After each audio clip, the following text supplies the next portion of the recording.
go.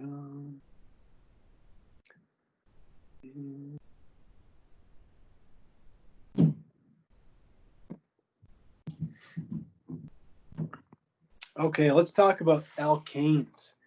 So we talked about hydrocarbons a couple slides ago, and we said that we could subdivide hydrocarbons into alkanes, cycloalkanes, alkenes, alkynes, and aromatics. So let's get started with alkanes. And the first thing you need to know is the general formula for a chain alkane. So chain alkane is just a politically correct way of saying not a cycloalkane, not a cycloalkane. The generic formula is CnH2n plus 2. So in this formula, N equals the number of carbon atoms. So as long as you have this formula memorized, you can always figure out the entire molecular formula of any alkane if you know the number of carbons. Let's say, for example, if you had 7 carbons, well, 2 times 7 is 14. 14 plus 2 is 16. So the formula would be C7H16. What if you had, C12, for example? How many hydrogens would you have? Well, 2 times 12 is 24. 24 plus 2 is 26. So you can see that just by memorizing this formula, you can figure out the formula or the molecular formula for any alkane. Again, a chain alkane, so not a cycloalkane. It doesn't apply for cycloalkanes. I'll just tell you right now, the formula for a cycloalkane is CnH2n. Anyhow, we'll get to that in a second. Again, alkanes are saturated hydrocarbons because they contain only carbon and hydrogen, and they only have single bonds. So no double bonds, and no triple bonds. So completely single bonds, and therefore they are saturated. They have the maximum number of hydrogens per carbon atom. Let's talk about the ways that we represent organic compounds in organic chemistry. I will post these recordings probably to D2L. I'll just post the links to them. So let's talk about the formulas that we will use in organic chemistry. So the first one is a molecular formula. Molecular formulas, you probably use these a lot in Chemistry 101. So examples of molecular formulas would be like the one for glucose, C6H12O6. If you write H2O, NaCl, right? If you write, K2CR2O7 or something like that, all they do is they list the number of each atom in the compound, but they don't tell you anything about the bonding pattern. They don't tell you anything about the way the atoms are attached to each other. So in order to tell us how the atoms are attached to each other, we can use what we call a structural formula. And these are Lewis structures that are shown down here. This molecule is ethane, and this molecule here is propane, the same propane that's used in a propane tank in your barbecue maybe. And structural formulas show each atom and each bond in a molecule. So the formula for ethane is C2H6, but that C2H6 doesn't show us how the atoms are connected together. And the formula for propane, or the molecular formula for propane, is C3H8, but again, it doesn't tell us how the atoms are connected to each other. So we get a lot more information from a structural formula. Now, you notice that earlier on when I tried writing that compound where I had all the carbons like this, and I said, okay, and then I tried to fill in all the hydrogens, and I said, oh boy, this is really time consuming. Sorry, I'll try to do it a little neater here. There we go. Right, I tried to fill all those in. You might have been thinking to yourself, is there a simpler way to do this? And the answer is yes.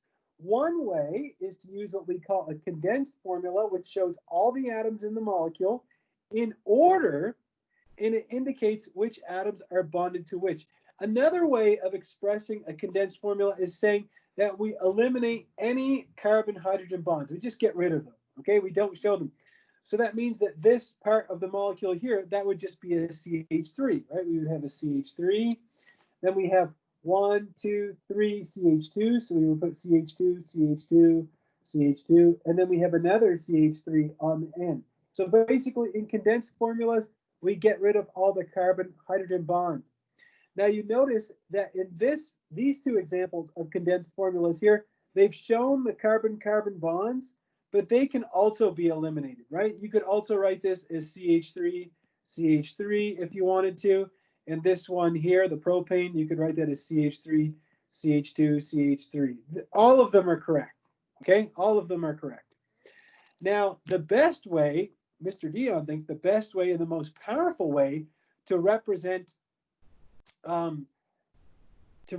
organic molecules are using what are called the line formulas, or bond, sometimes we call them bond line structures. And the assumption that we make with bond line structures or line formulas is that we assume that there is a carbon atom at any location where lines intersect, okay? So any vertex, okay? And we assume that each carbon in the structure is bonded to the correct number of hydrogen atoms. Now, if you look at this down here, you're like, well, that doesn't look too exciting. It's just a line. Okay, well, let's take a look at what these rules say. It says we assume that there's a carbon atom at any point where lines intersect. Now, there's no intersection in this horizontal line that I have shown right here, but we also assume that there's a carbon at the end of any line. So that means there's a carbon here and there's a carbon here, and then we assume that each carbon is bound to the correct number of hydrogen atoms. What was the first thing I told you when we got together this evening when we started talking about organic chemistry? What I told you first was that carbon always has 4 bonds. So we assume that each carbon has 4 bonds. So therefore, if this carbon right here, let me use a different colored pen here for a second. If this carbon in green only has 1 bond to it, it must be attached to 3 hydrogens, right? This carbon only has 1 bond, right? The red line. Therefore, it must have 3 hydrogens bound to it. So the fastest way to represent this molecule is, in fact, to just use a horizontal line like this. Okay? The fastest way to represent this molecule, which is propane, is as is shown right here. We have this line, we have a vertex or an intersection, and then we have this line. Now, again, what are the assumptions that we make? We assume there's a carbon at the end of any line, and we assume that there's a carbon at any intersection or vertex. Therefore, this carbon on the far right must be a CH3 because that carbon only has that 1 green line going to it. The same thing applies to the carbon on the far left, this one right here. It only has that 1 green line, therefore it must be a CH3. But this carbon down here has 2 bonds, right? These lines that I'm turning from green into blue. Therefore, this must be a CH2, right? Because 2 plus 2 is 4. Now, if we go, I know there's a lot of writing on this slide, but if we go back to this structure here, you can see that we have 1, 2, 3, 4, 5 carbons. So how would I represent that molecule using a line formula? Let me show you. When your pen touches the paper, that's the first carbon. So that dot that I just made there, that's carbon number 1. I go carbon 1, 2, 3, 4, 5, like that. And this would be the same thing as what I've written here, all that time-consuming writing. And if you're wondering, well, why would I use a bond line formula, which doesn't look like it's, I can't see any atoms. Well, the reason is that you can get accustomed to them very quickly, and that it helps draw your attention to functional groups because we don't draw functional groups as bond line formulas. I'll show you more about that as we progress in the course.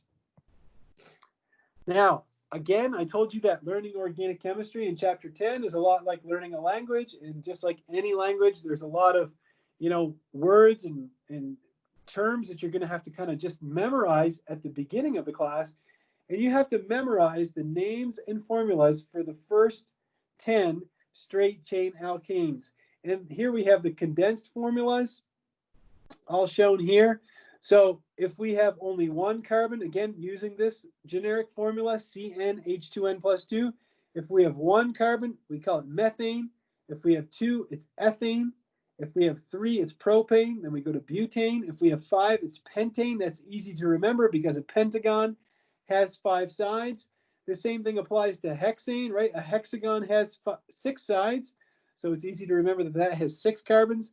Then heptane, octane, nonane, and decane. So you must memorize all of these.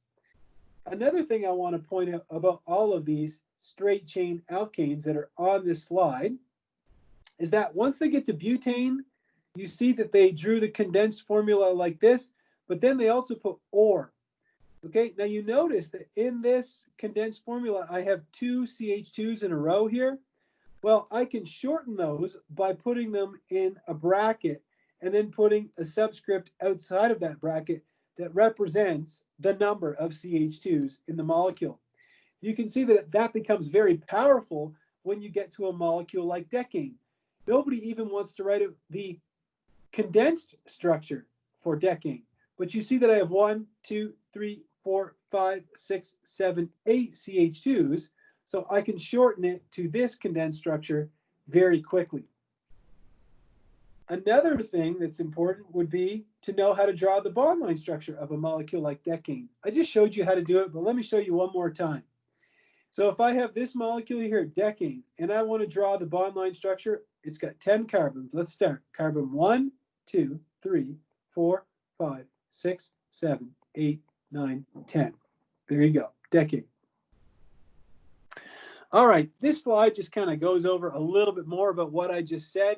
It's kind of just a different approach to looking at what we just talked about. It says here, if I were to give you this compound, okay, this compound 2,2,4-trimethylpentane, which is called isooctane. That's what we call the common name. One thing you're going to learn in organic chemistry is that organic chemists love to have more than one way to name the same molecule.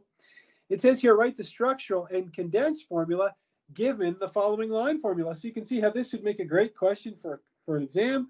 I give you a line formula, and I could ask you, draw the complete complete structural formula as is shown down here. Well, again, you know that there's a carbon at every vertex and at the end of every line, and that's what they've done right here. Is they've drawn all of those carbons. So we know there's a carbon here, here, here, here. There's a vertex here, here, and here. Okay, and that's what they've done right here. Then what do they do next is they said, well, carbon always has 4 bonds. So now I'm going to fill up each one of those with the correct number of hydrogens. This carbon here must have 3 hydrogens because it's only got 1 bond. That's this CH3 right here. This carbon also must be a CH3, as must be this one, and this one, and this one. I'm going to write the 3 hydrogens over here just for space sake. Now, what about this carbon here? This carbon already has 4 bonds, and thus it doesn't have to have any hydrogens attached to it. This one must be a CH2 because it only has 2 bonds, and this one must only be a CH because it already has 1, 2, 3 bonds to it. So I'll just write the H like this. Okay, so, and if you're like, well, I kind of get it, and I'm not 100% sure if I get it. Well, the good news is that our textbook has lots and lots of good practice problems like the ones that I recommended on the D2L announcement. And I would recommend getting to work on those tonight or tomorrow, as soon as possible. You want to work on this stuff while it's fresh in your brain. Okay, this is another slide. I'm just going to go past this one because, yeah, we'll just move on. The tetrahedral carbon atom. This is just showing you ways of representing methane. So methane is the simplest possible organic molecule. I mentioned it this evening. It's one of the major components of natural gas. So if you washed your hands today in Colorado and used warm water, the warm water probably came from the combustion of methane gas, which is, again, is a major component of natural gas. And these are all just different representations of methane. And hopefully you remember from Chemistry 101, hopefully you might remember valence shell electron pair repulsion. Okay, and that was what the set of rules that you used to determine molecular geometry. So you know that if the carbon has 4 bonds, based off of valence shell electron pair repulsion, we know that all 4 of those hydrogen atoms want to get as far away from each other as possible. And when they do that, they adopt what is called the tetrahedron. And hopefully you had a chance to make a model of a tetrahedron in your Chemistry 101 class, but if you did not, we will get a chance to do that in the lab. And you should know that all the bond angles in the tetrahedron are 109.5 degrees. So this angle, any of these angles, they're all 109.5 degrees. Another thing that's important that you understand is what a dash and a wedge is. So in C here, it says the tetrahedron carbon drawn with dashes and wedges. So when I have this, shaded thing here, or the shaded bond, I call this a wedge. And this means it's coming out of the plane or out of the page, okay? If I have this is called a dash. And this means that the bond is going into the plane or into the page, okay? And it's just a way that we use to represent the three-dimensional structure of that tetrahedron. All right, here's a comparison of ethane and butane. Let me help you out by just drawing the condensed structure of ethane and butane first. So ethane is this molecule. We've already seen it, so it's CH3 attached to another CH3. And butane is this molecule. Maybe I could draw a line here like this. So butane is CH3, CH2, CH2, CH3. There we go, like that. Now this is where it comes in kind of handy to have a molecular model kit. But the good news is that in all of the labs, or virtually all of the labs that we do in Chemistry 102, there's always some section of the lab where we get the model kits out and we build models of organic molecules so that we can look at them in 3 dimensions and really assess what they look like in 3D. So if we go to this ethane molecule, if you were to make that model, it would look something like this, okay? Something like what's shown here, right? Now, the way that they've drawn it here is that they have these hydrogens on the bottom going in and out of the page, and then they have these hydrogens on the top on the other carbon going in and out of the page. Now, it might be not abundantly clear why the molecule is like this, but we call this a conformation, right? Because this bond, there is free rotation about this bond. If you don't believe me, I can prove it to you on Monday night. I could make a model for you and show you that that bond has free rotation about it. But the reason why they've drawn it like this, so that this hydrogen atom is kind of like in between these 2 hydrogen atoms, right? If you took your eyeball and you looked at the molecule like this, right? If you look down this carbon-carbon axis here, you would see that this hydrogen is in between these 2 right here. And the reason why is based off of what? This. Okay? That's not the right acronym, is it? Let me just, I don't even know what that is, okay? VESPR. Valence shell electron pair repulsion. I'm getting tired already. Anyhow, so it's based off of what? Repulsion. That the atoms, the hydrogen atoms, all want to get as far away from each other as possible. The same concept applies with butane, okay? All of these hydrogen atoms, every single one of these hydrogen atoms, they want to get away from each other, as far from each other as possible, okay? And now, the whole take-home message from this is, when I draw the butane molecule, the reason I draw it like this with that zigzag pattern, okay, because if you're like, why are you drawing them all like Charlie Brown's shirt? There's a reason for it, okay? Because in the real organic molecule, okay, when the hydrogens get as far away from each other as possible, they adopt this sort of zigzag pattern. Now, if you drew butane in a bond line or a line structure like this, okay, it's correct. Okay, I wouldn't remove points for that at all. But I just want you to understand that molecules want to do what they want to do, right? And they always want to adopt the lowest energy conformation or the lowest energy shape. And the reason why they will do that is because all the elements want to get as far away from each other as possible. And that's why when I drew that bond line structure of decane, I drew it right like a zigzag like that, okay? And it's because the elements want to get as far away from each other as possible. Okay, if you have any questions about any of these concepts, you can ask them to me on Monday night when we're going over things in the lab. Oops, take that off. There we go. All right, let's talk a little bit more about isomers. I mentioned isomers earlier on. I said many carbon compounds exist in the form of isomers. In fact, the more carbons you have in an organic molecule, the more possibility you have for isomers, or the more possible isomers you can have. It says here that isomers are compounds with the same molecular formula, but different structures.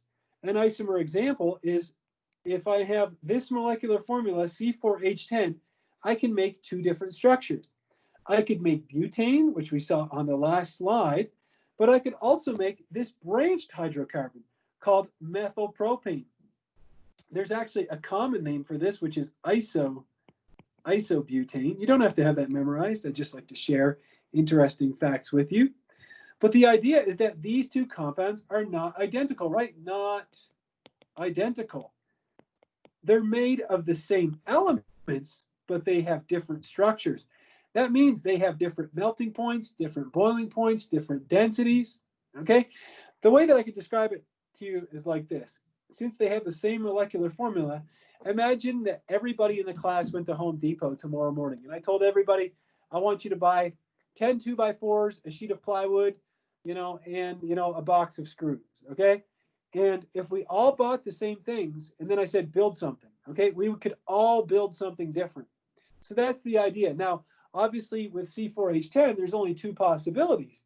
But if you get up to, C10H22, well, you could look it up, but then you get a lot of possibilities, okay? You get into thousands, and it doesn't take long before you're into millions of possibilities, okay? So that's what isomers are.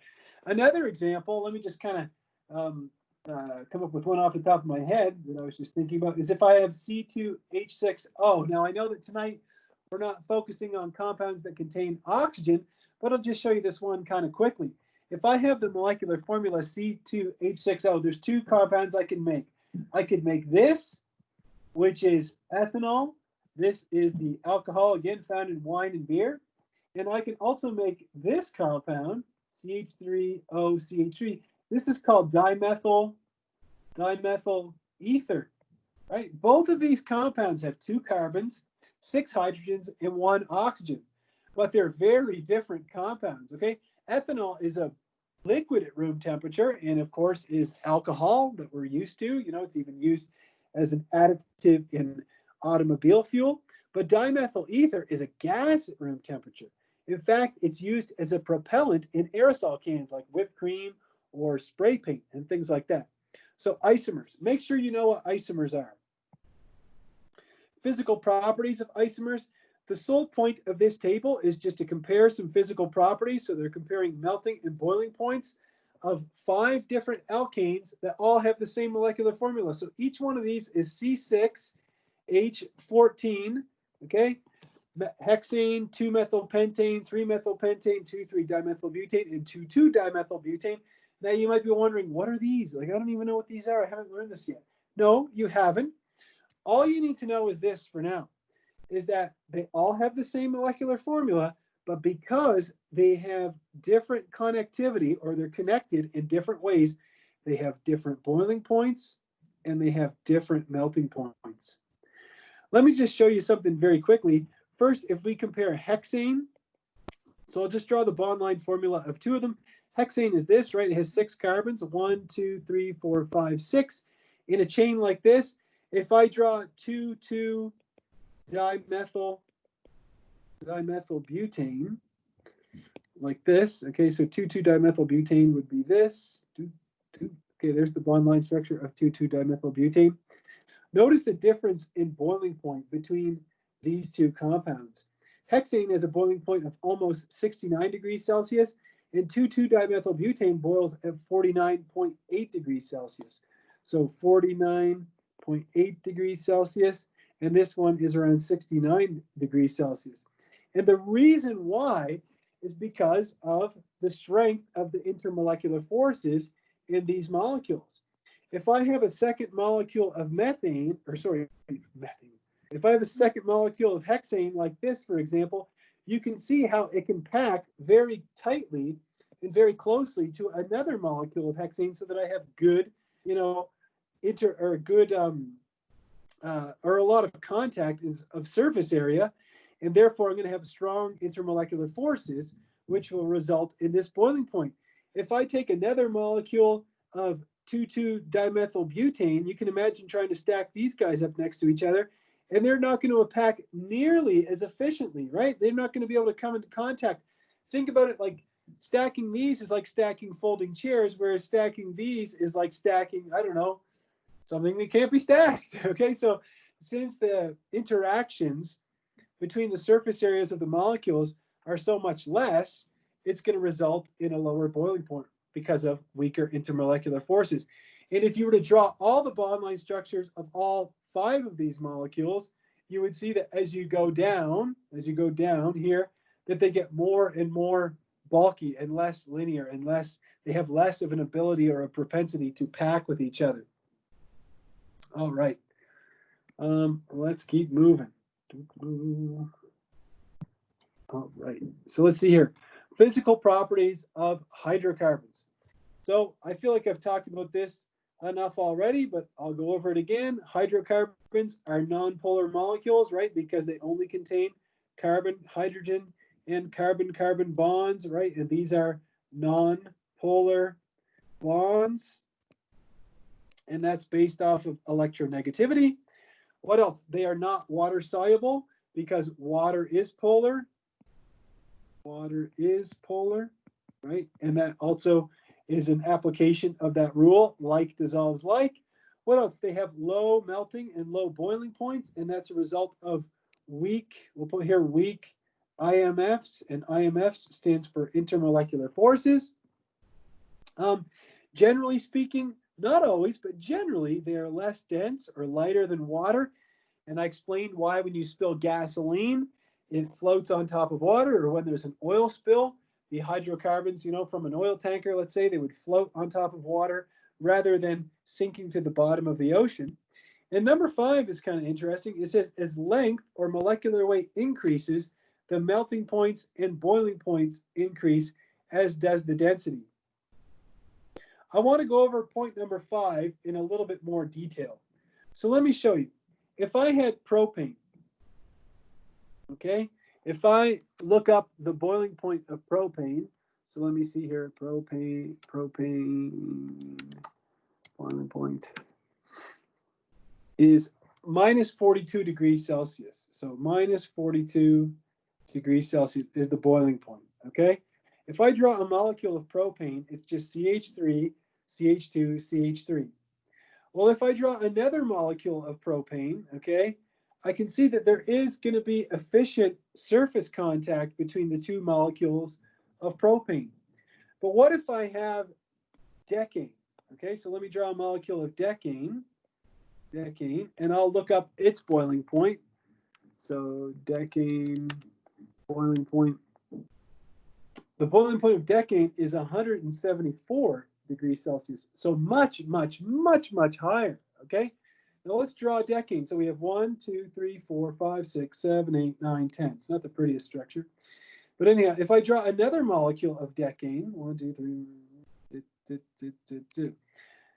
you can see that I have a lot more surface contact, right? Because the molecule is longer. Well, let's think about the difference in these boiling points, okay? Now imagine that this was a piece of Velcro, and I wanted to rip this piece of Velcro apart. Let's imagine that this piece of Velcro was just 3 inches long. Is it going to take some energy to pull that piece of Velcro apart? The answer is yes. Okay. Now, if I have a piece of Velcro that's 10 inches long, okay, the force holding the pieces of Velcro has not changed. It's the same old Velcro force. Okay. It's the same type of force, the same strength of force. But will it take more of my bodily energy to pull the 2 pieces of Velcro apart? The answer is yes. Why? Just because it's longer. So that is a pretty good way of explaining why the boiling point of decane is so much higher. The type of intermolecular force is the exact same as that the 2 molecules of propane experience, but since there's so much more surface area with a longer molecule, it says here as the length increases, right? Since there's so much more surface area, it's going to require much more energy in the form of heat to break those intermolecular forces. And that is why, as the length of the hydrocarbon increases, both melting points and boiling points will increase. Okay, let's talk a little bit more about, just some things that you have to have memorized as an organic chemist. You have to know what is meant by all of these things here: primary, secondary, and tertiary carbon. Notice that all of these carbons highlighted in pink must be of some kind of importance. So if you have a carbon, well, I shouldn't have done that. I'll delete it. Okay, if you have a carbon that is attached to all hydrogens and only one carbon, we call that a primary carbon. If you have a carbon that is attached to 2 carbons only, we call that a secondary. If it's attached to 3, we call it a tertiary. And I bet you can guess what a quaternary looks like, right? That's when the carbon is attached to 4 carbon atoms. Oops. And I don't know why I wrote chlorine. Okay, and let me get the, I'll use red. Okay, there you go. So that would be a quaternary carbon. I can't really tell you much more about this slide than to just say memorize it. And if you're like, well, why is that important? Well, there's a lot of power in understanding and knowing carbon classification, right? If there's a molecule on a chalkboard, let's say, or a whiteboard, you could point to that molecule to a friend and say, hey, you see that carbon right there? Well, which one? There's 10 carbons in the molecule. Oh, the quaternary one. Oh, the quaternary one. There's only one quaternary carbon, right? So it's just another tool to help you identify carbons.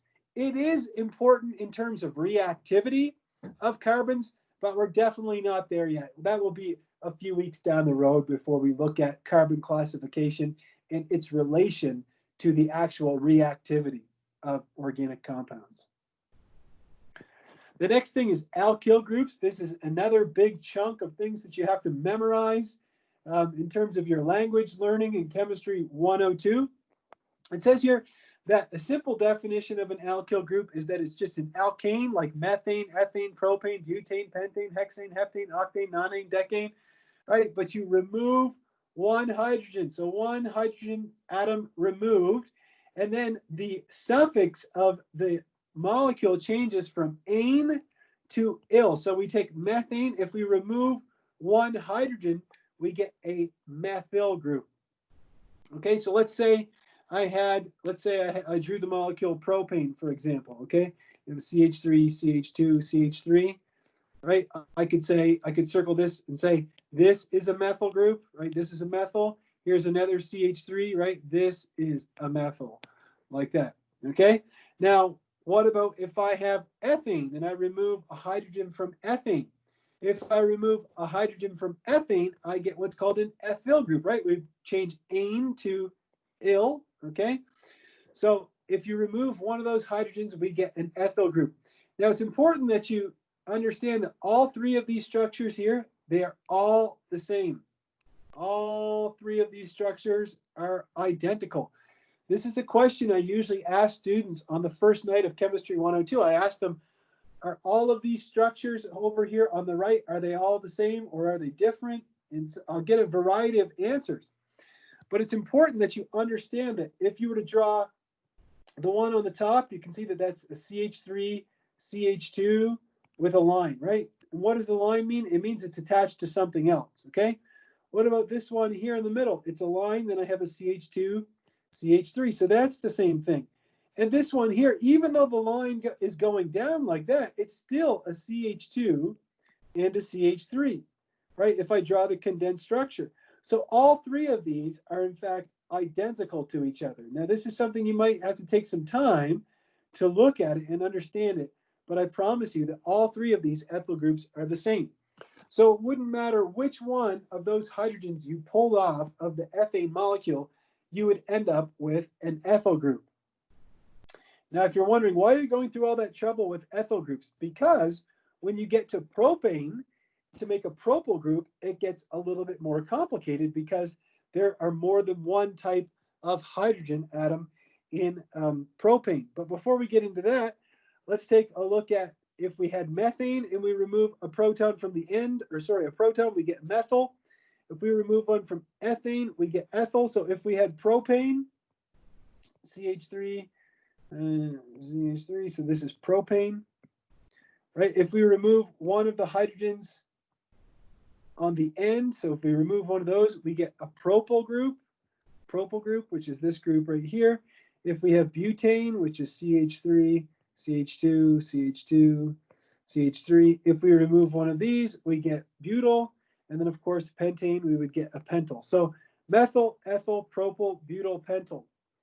But what's really crazy is that all of the different possibilities of arranging 3 and 4 carbons, and you have to have these memorized. So if you're not paying attention, strap your skates on, okay? As we say in Canada, strap your skates on, we're going in. All right, so I'm going to skip the part about alkyl group classification and get right to propane, because this is more important. So it says here that if I take propane, okay, now let's focus on the propane molecule, which is shown right here. Propane has 3 carbons, right? We're already what, an hour and 46 minutes into the class. I'm sure you've all memorized methane, ethane, propane, butane, pentane, hexane, heptane, octane, nonane, decane, right? Kidding, kidding. Okay, it's a joke. Don't expect you to memorize that all right away, but you will have to memorize it. Well, hopefully you can see that in this molecule, there's actually 2 types of hydrogens. There's the ones on the methyl groups, and then there's the ones in the middle on this CH2 group. So those are not identical. If I remove the one from the CH2 group, I get what's called an isopropyl group. And if I remove one of the if I remove one of the hydrogens from the end, I get a propyl group. Now let's draw the bond line structure of the propyl and isopropyl group. So the isopropyl group would look like this. I'd have a CH3, my CH, another CH3, and I'm just going to draw a line, and I'm going to put a squiggle through it like this, just to help us recognize, okay, well, it's attached to something else. What about the propyl group? I've got a CH3, a CH2, and another CH2, and I'll just draw another line with a squiggle through it like that. So that's how we would represent those as bond line structures. And if you're getting intimidated, if you're like, whoa, whoa, whoa, I'm not sure if I can figure this out, it's one of those things where you're going to have to work through problem after problem until you get used to looking at and identifying different alkyl groups. So far, what have we covered? We've covered the methyl group, we've covered the ethyl group, we've covered the propyl group, and we've covered the isopropyl group. You're like, well, that seems like that's enough, okay? Well, the news is that after that, we have to cover the butyl group, we have to cover the isobutyl group, we have to cover what's called the sec-butyl group, and we have to cover what's called the tertbutyl group, okay? So there's a total of 8 alkyl groups that you have to memorize. 1, 2, 3, 4, 5, 6, 7, 8. And half of them all have 4 carbons, right? This one has 1 carbon, 2 carbons, 3 carbons. And all of these, they all have 4 carbons, okay? So let me show you the butyl, the isobutyl, the sec-butyl, and the tertbutyl. So first we'll start with the butyl and the sec-butyl. So if I take a butane molecule, and if I remove one of the CH3s, one of those CH3's protons, I would end up with the butyl group, like this, okay? If I were to remove one of the CH2 hydrogens, I would end up with the sec-butyl group. Now, somebody might be wondering, well, what about, you know, the way that you have this drawn down here, you took off this hydrogen, right? That CH3. What if you took off this one here? What if you had CH2, CH2, CH2, CH3? Well, this, okay, oops, what I've drawn here and this are identical to each other, right? They're just flipped around, okay? The same thing applies if I pulled off this one or this one, I would still end up with a sec-butyl group. So now we've only got 2 left. We've got the isobutyl and the tertbutyl left to look at. So let's take a look at those. So where is it? Isobutyl is here and tertbutyl is here. Well, the good news is, if you know what an isopropyl is, it's kind of easy to memorize the isobutyl. And the reason why is it says here the prefix iso or isomeric is used when there are 2 methyl groups at the end of the alkyl group. So you see how in isopropyl, I have 2 methyl groups at the end? The same thing applies for isobutyl. I just have to have 4 carbons, right, because of but, okay, and I have 2 methyl groups at the end. For my tertbutyl, it says the prefix tert or tertiary means that 3 carbons are attached to the carbon that attaches the alkyl group to the parent molecule. So that means there must be 3 carbons attached to that carbon in pink. So if I wanted to draw the bond line structure of the isobutyl and the tertbutyl, well, we'll do that later. Let's move on and take a look at them here on this slide. So it says here that if I take isobutane, and we looked at isobutane earlier on, if I were to pull off, let me change my pen here. If I were to pull off any one of these, this one, or this one, any one of those methyl protons, I would end up with this, the isobutyl group. And if I was to pull off this hydrogen here, I would end up with the tertbutyl group. So the bond line structure of the isobutyl group looks like this. I have my 2 methyl groups like this. I have my CH, my CH2, and then it must be attached to something, okay? The tertbutyl group would look like this. This one's really easy to draw. You just draw a plus sign like that, and you draw something like that, okay, a squiggle. And if you're like, what? I'm not sure about these bond line structures. Look, here there must be a carbon, right? This carbon here, and there must be a CH3 on the end of every line. Okay, so that's how I'll redraw it for you. Okay, so the bond line structure would just be this. All right, so let me go back. So you need to know all of these alkyl groups. You need to know methyl, ethyl, propyl, isopropyl, butyl, sec-butyl, and tertbutyl. I promise you there won't be any more alkyl groups to learn after this chapter, and I promise you that they're not only used in chapter 10. They're going to be used in chapter 11, chapter 12, chapter 13, chapter 14. Okay, they're used in all of the chapters. Again, there's a lot of front loading in organic chemistry and a lot of learning, you know, just kind of tedious things at the beginning before you can really get into the nitty gritty of reactivity of organic compounds. Also, nomenclature is extremely important, and that's the naming of organic compounds. And in order for us to do that, we have to have those alkyl groups down pat. So nomenclature is just a fancy word for naming organic compounds or naming chemicals.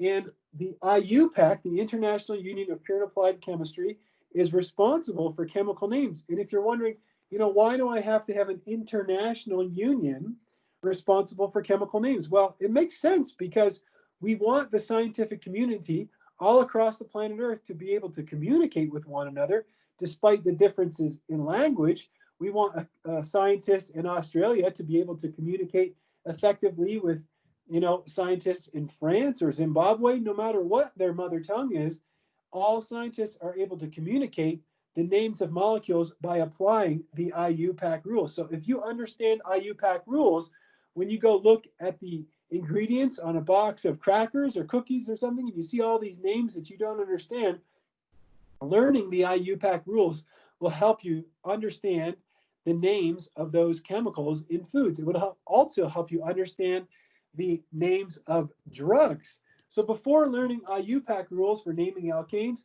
you have to know the names and structures of those 8 alkyl groups, right? Methyl, ethyl, propyl, isopropyl, sec-butyl, isobutyl, butyl, and tertbutyl. These alkyl groups are historical names and are accepted by the IUPAC and integrated into modern nomenclature. So this bullet point's actually kind of funny. This is put in here by the author of the book. I've borrowed some of these slides from her. And that's kind of a way of telling you, you might be wondering, like, why do they have isopropyl? Couldn't they give it an easier name than that? Well, yeah, the point is that these names are historical and they've been around for so long, for hundreds of years. And so scientists just haven't changed them. Everybody's kind of grown up with them and everybody's used to them and they're completely accepted. Okay, they're totally acceptable all around the world. So if you're thinking, oh, am I the only person that has to learn sec-butyl and isobutyl? The answer is no. Anybody studying organic chemistry has to know what a sec-butyl and an isobutyl is. All right. So a little bit about carbon chain length, and we talked about this a little bit already when we talked about what methane, ethane, propane are, and so on and so forth. But it says here, carbon chain length and prefixes used in IUPAC nomenclature. So if you're dealing with a carbon chain length with only 1 carbon, the prefix that we use is meth. I know what you're thinking. No, it's got nothing to do with crystal meth, okay? But meth does have something to do with methamphetamine. Then we have F for 2 carbons, prop for 3 carbons, but for 4, pent for 5, hex for 6, hept for 7, oct for 8, non for 9, and dec for 10. Now, if you're thinking, well, that's easy because I already knew I had to memorize these already. Okay, fine. Okay, so as long as you know methane, ethane, propane, butane, pentane, hexane, heptane, octane, nonane, decane, the prefixes actually usually aren't that much of a stretch. So I would by far and away suggest memorizing the alkane names first, and then this will come to you, much faster.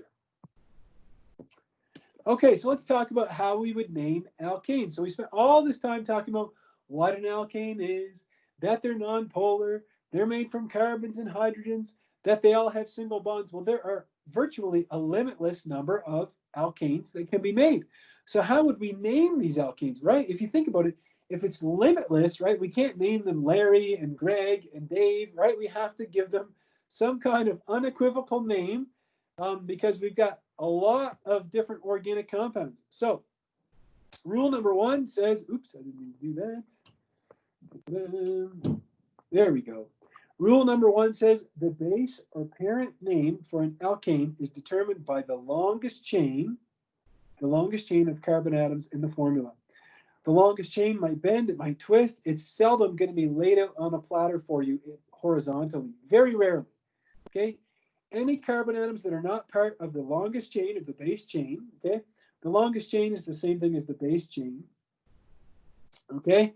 Are called branches or substituents. These are your alkyl groups, okay? There you go. These groups are called alkyl groups. One thing I want to tell you about this, and this is something that, cancel. This, something that one of my good friends likes to do to me is ask me to find the longest chain in an organic molecule. So look, it says here, you've got to find the longest chain in an organic molecule. And you might be wondering, well, if it can bend and twist, how do I do it? The answer is trial and error. You try it and you try it again and you keep looking until you're confident that you found the longest chain. You're like, trial and error? Yes, that's how you do it. That is literally how you do it. And I'll explain more as we move along here. So let's take a look at rule 1, finding the longest carbon chain. I'll stick with my highlighter here. So if I look at this first molecule, okay, it says here that the longest chain has 8 carbons. Okay, let me see here. There we go, 4 carbons. Well, 4 carbons is less than 8. Now it's important, you can't backtrack over a carbon. So I can't go like this and then come back down again. No. Okay, no. Cannot do that. So hold on, let me try again. Here we go. 1, 2, 3, 4, 5, 6. There we go, 6. No, that's not the longest carbon chain either. Hold on, and I'm sure you've found it already. But the longest carbon chain would be this. If I have 1, 2, 3, 4, 5, 6, 7, 8. So you see it's got a twist and a bend in it there. Now the next one's a little bit easier, but I'll just kind of play like I don't know what I'm doing at first. I'll say, okay, let me find the longest chain. 1, 2, 3, 4, 5, 6. There we go. Longest chain. Well, no, there's actually 7 carbons in the longest chain. So let me try erasing all that, start over again. Let's see, it must be this. 1, 2, 3, 4, 5, 6, 7. Hey, I did it. Okay, so that is how you find the longest carbon chain. What else is attached to these chains? You see I have a CH3 here. Hopefully you recognize that as a methyl group. Over here we have a CH2, CH3. Hopefully you recognize that as an ethyl group. And of course this one here is also a methyl group. Let's take a look at the second rule. The second rule says you number the carbon atoms in the chain starting from the end with the first branch. So what you want to do is you look for those branches, right? We said there was an ethyl branch here, and we said there's a methyl branch on this compound. Now, the reason we don't number it like this, 1, 2, 3, 4, 5, 6, 7, 8. So what I just wrote in orange is incorrect. The reason it's incorrect is because we want to start from the end with the first branch. So the branch with the lowest possible number. The way that it's done, okay, the correct way, which is the way that's done on the slide, okay, the first branch is this methyl group here, and it has the number 3, right? It's on carbon number 3. If I had numbered going this way, 1, 2, 3, 4, my first branch would have been at carbon 4. 3 is lower than 4. Therefore, the numbers that are in burgundy are the correct numbers. Okay, let's take a look at the next example. Okay, if I had started numbering here, 1, 2, 3, 4, 5, then my methyl group would be at carbon 5. That is incorrect. The methyl group should in fact be at carbon number 3 because 3 is a lower number than 5. So again, you want to give the first branch. Let's write it down here. We'll say give first branch lowest possible number. Now, I've taught organic chemistry for long enough to know that students sometimes fall into a trap, and I still can't figure out why. On this rule is sometimes when there's a bunch of substituents, a bunch of alkyl groups, they'll start adding up numbers and doing math and getting calculators out and trying to figure out what the lowest sum of numbers. It's got nothing to do with adding numbers up. All you have to do is give that first branch the lowest possible number. Nothing. The rest of the alkyl groups, to hell with them. Okay? Whichever one gets the lowest possible number, the first one that gets the lowest number, that's the winner. That's how you number it. Let's take a look at, there we go. Let's take a look at rule number 3. Oops, keep doing that. Rule number 3 says that we're going to write down each of the branches or substituents, right? Our propyls, our methyls, our ethyls, our isopropyls in alphabetical order before the base or the stem name. If you have a halogen like chlorine or bromine, they usually come first. So if you have a chlorine, the prefix we use for that is chloro. If you have a bromine, the prefix we use for that is bromo. If you have a fluorine, the prefix we use for that is fluoro. Okay. And if you have an iodine, we use iodo. We'll look at a couple of examples of those. Then you're going to indicate the position of the branch or the substituent on the main chain by prefixing its name with the carbon number to which it's attached. Look, I don't blame you for not understanding that. That's a lot of text. So let's look at an example in a second. These last two rules are very important rules in nomenclature. Whenever you have a number and a letter, they're always separated by a hyphen. Hopefully you know what a hyphen is. It's just a dash like this. And if you have two or more numbers together, you separate those with commas. Okay? Now, let me tell you one exception, actually 3 exceptions to this rule.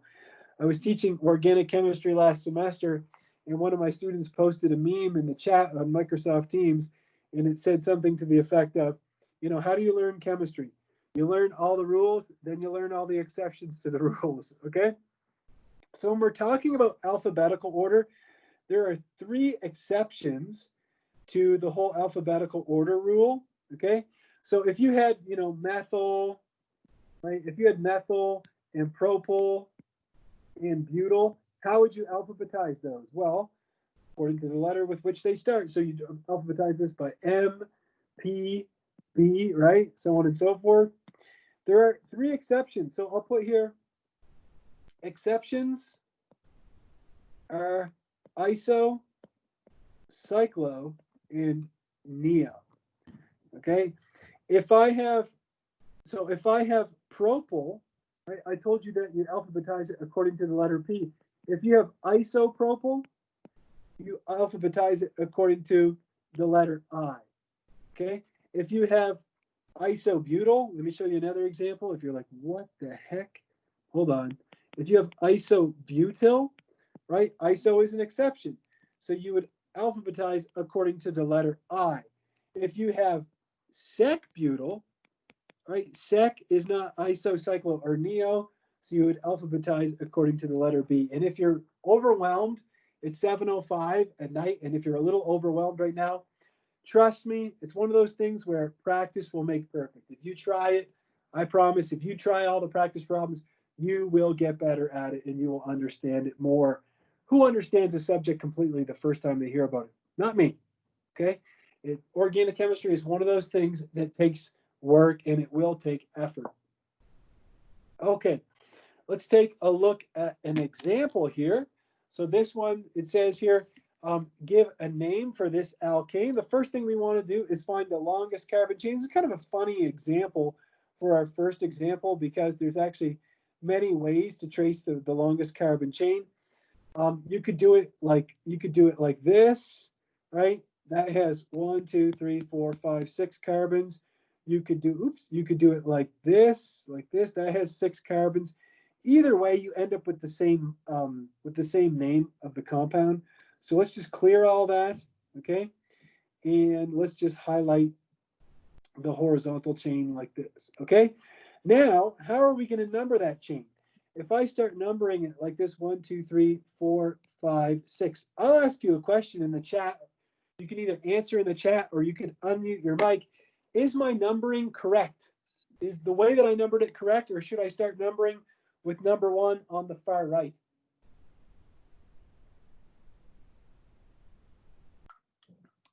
Thank you. Oh, great. 2 people, Tamerlan and Tyler, both said, no, you're wrong. Okay, good. And you're both right. Okay. It's incorrect because then my ethyl group would have the number 3. Okay. But let's see what happens if I change that up. So I'll get rid of all these. Okay. If I number it starting over here on the right, 1, 2, 3, 4, 5, 6. Now my methyl group is at number 2. Okay. 2 is lower than 3. Therefore, this is the correct way to number it. So I have a methyl group and I have an ethyl group. Let me show you one of those rules that was a little cumbersome when we looked at it. Was this one here. Yeah, it says indicate the position of the branch on the main chain by prefixing it with a number. Okay, so what that rule means is for this methyl group, I'm going to call this a 2-methyl, right? Remember, we separate numbers and letters with a hyphen, and I'm going to call this ethyl group a 4-ethyl because that tells the reader where the ethyl and where the methyl group are.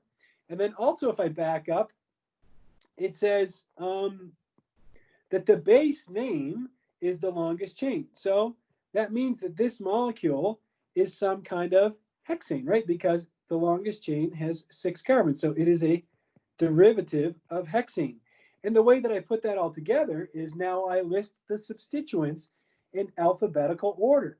So in order to alphabetize the 2 substituents, I have an ethyl group, which starts with the letter E, and I have a methyl group, which starts with the letter M. So E comes before M in the alphabet.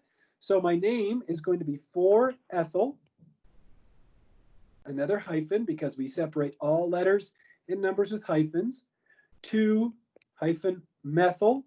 and letters are not separated. So 2-methylhexane, kind of like all one word like that.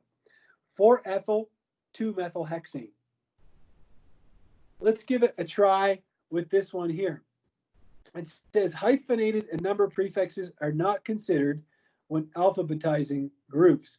So all this means is that if you have sec-butyl, or tert-butyl, which is a hyphenated prefix, you alphabetize those, according to the letter B or the letter B, right? But if I told you before that if you have isopropyl or isobutyl, those are exceptions, you alphabetize those according to the letter I because iso isn't hyphenated. Excuse me.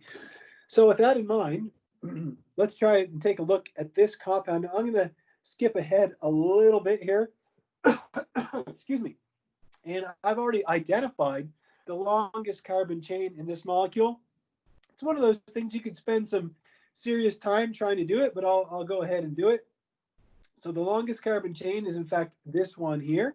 So you can see that we have an interesting group over here that I'll circle in yellow. And I have another one that I'll circle in this fuchsia color. So let me switch that yellow one. I'll switch it to a green. Can anybody tell me in the chat what type of alkyl group is in the green circle? Has anybody picked up on that yet?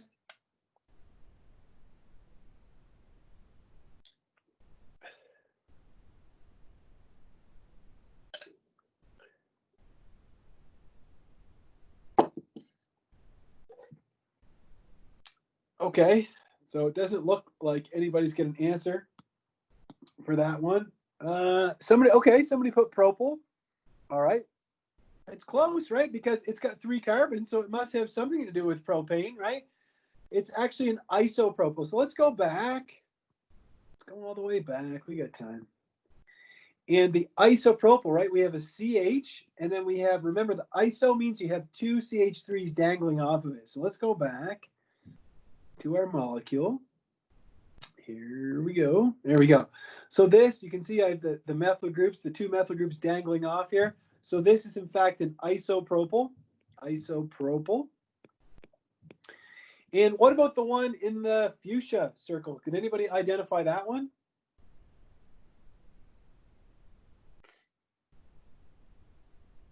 Again, I don't consider this to be super easy. It's one of those things you're going to have to take some time, maybe make some flashcards, some practice, practice drawing them out. Yeah, thanks, Tyler. Okay, so this is a sec-butyl. So sec-butyl. Now, the longest chain has 1, 2, 3, 4, 5, 6, 7, 8, 9. So it's some kind of nonane. That would be our base or our parent. That makes this a 4 isopropyl, and this a 5 sec-butyl. I'm just going to go over this quickly, but the reason I didn't start numbering, let me pick a goofy color I don't use. I'm use the orange. The reason I didn't do it like this 1, 2, 3, 4, 5 is because then my first branch would have been 5. It would have been 5 and 6 instead of 4 and 5, okay? So let me just erase that. I'm sure that you've probably picked up on that by now, but I'll just get rid of those. So how am I going to put all of this together? Well, now I alphabetize. And for my sec-butyl, remember, I alphabetize that according to the letter B because hyphenated prefixes are not considered. Okay, so butyl. For my isopropyl, I told you that iso is an exception.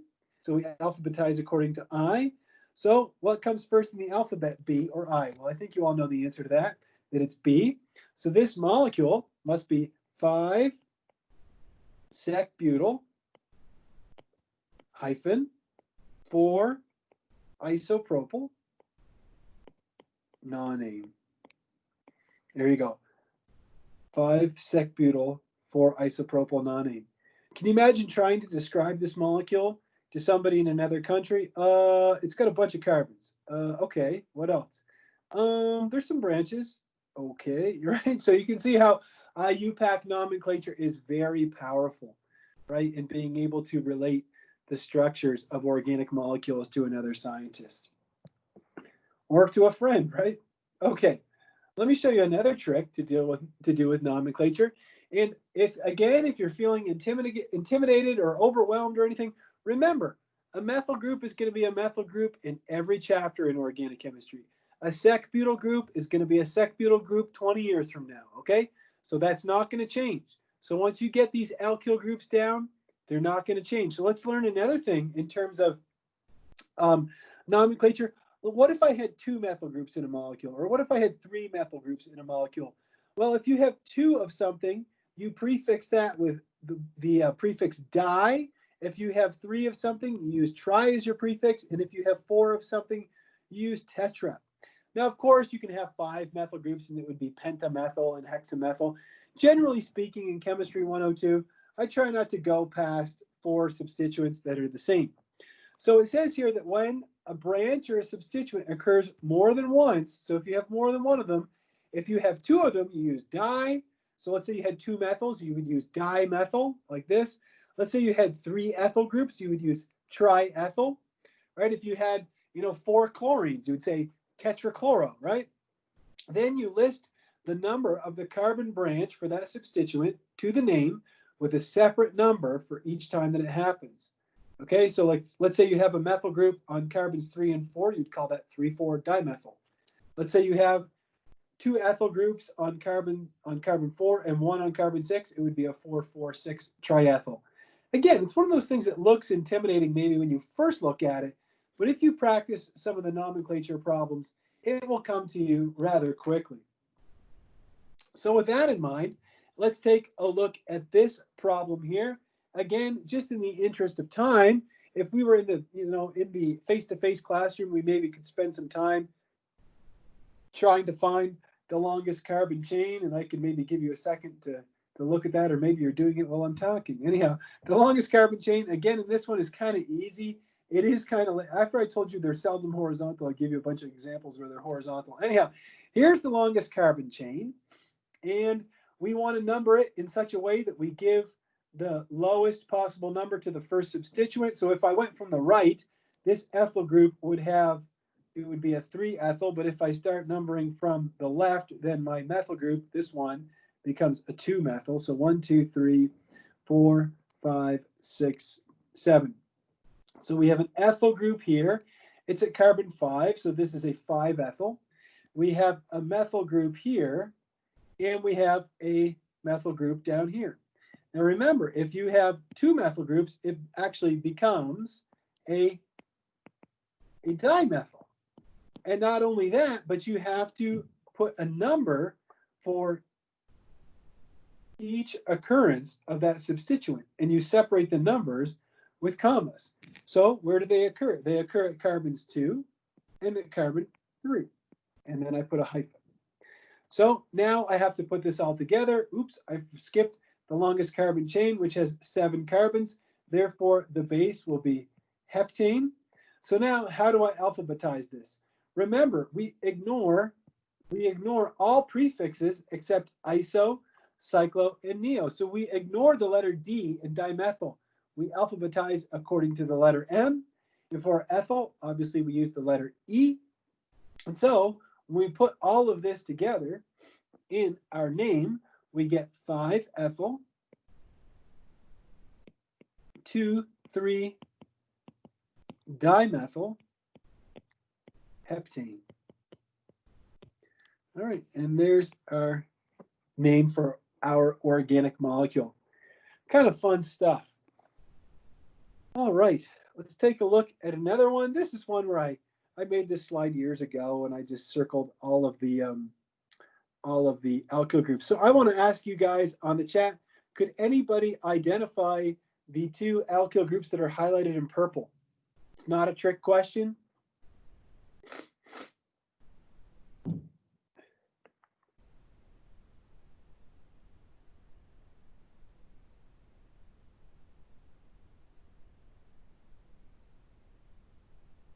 The 2 alkyl groups highlighted in purple, what might those be?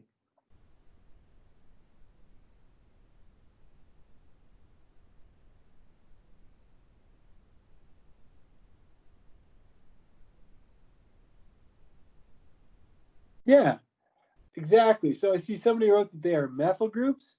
So these are both methyl groups. What about the one highlighted in red? Could anybody identify that one? The one that's highlighted in red. It's a little bit trickier.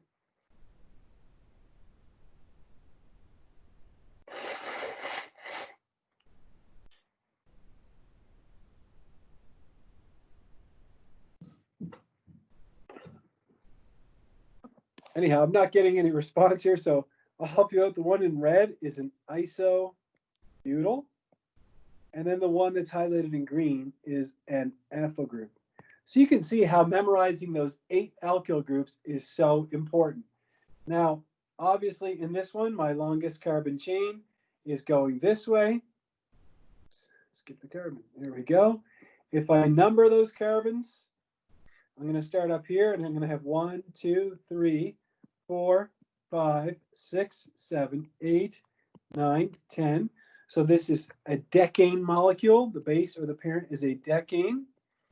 Then I have 2 methyl groups, both on carbon 3. So this is a 3,3 dimethyl. My isobutyl and my ethyl group are both at carbon 6. So this is, in fact, a, I'm kind of running out of space here. This is a 6-ethyl, and this is a 6-isobutyl. So now I want to put all this together in alphabetical order.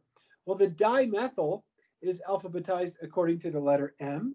The iso, you'll remember that's one of the exceptions. We alphabetize according to the letter I. And the ethyl, we alphabetize according to the letter E.